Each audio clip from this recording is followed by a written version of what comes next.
So that's what's the difference. This is not about constructing a better story. It's like the New Age movement.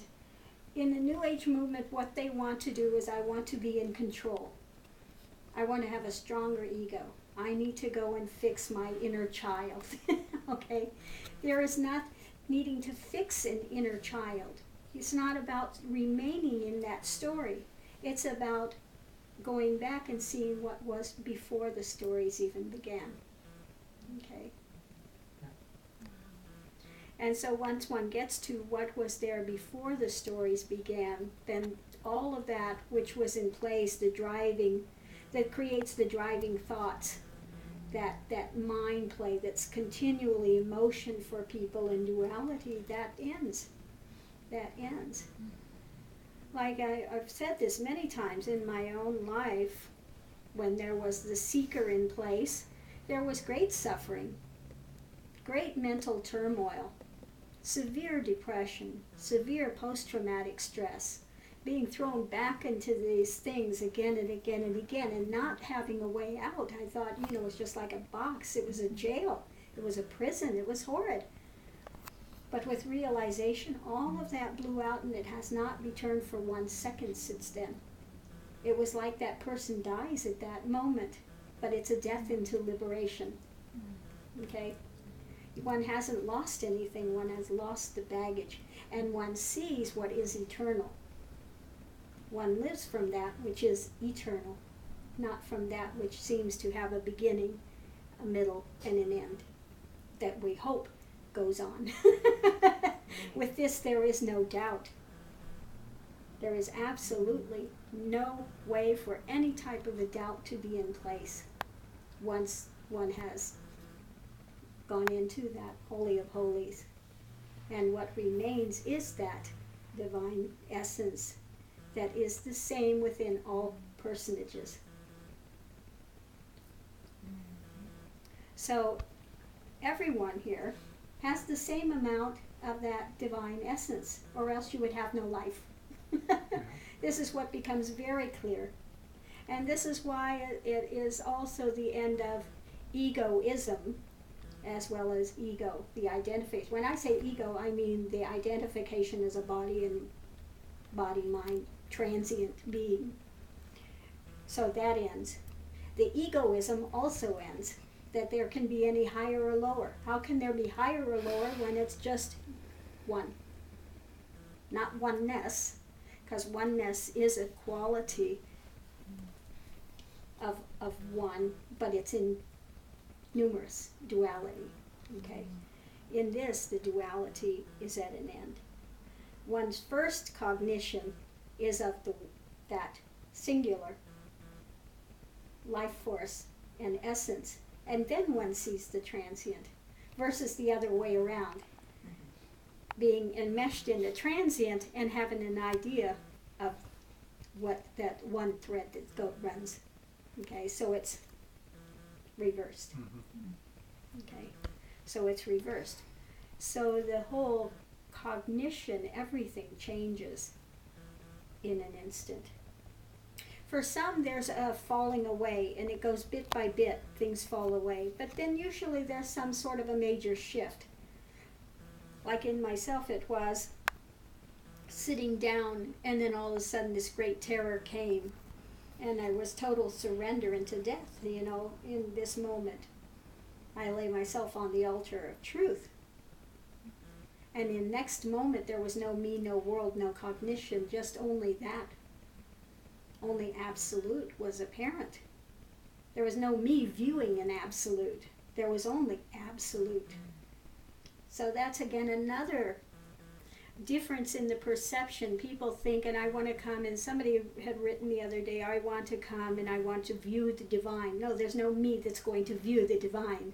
There's no me that's in communication with the divine essence. There is only that divine.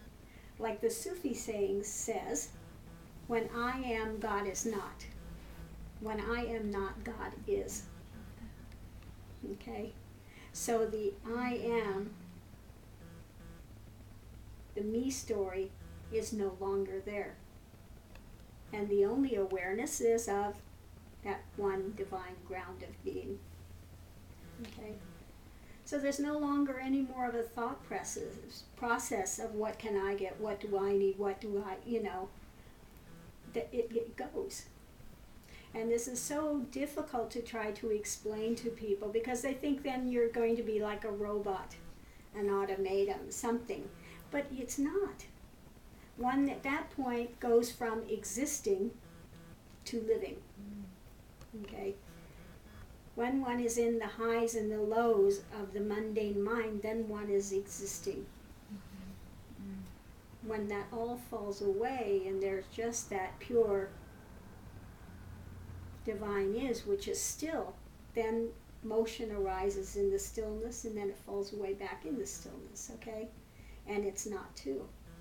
There's no longer a separation between anything, okay? And there's always that center point. Okay.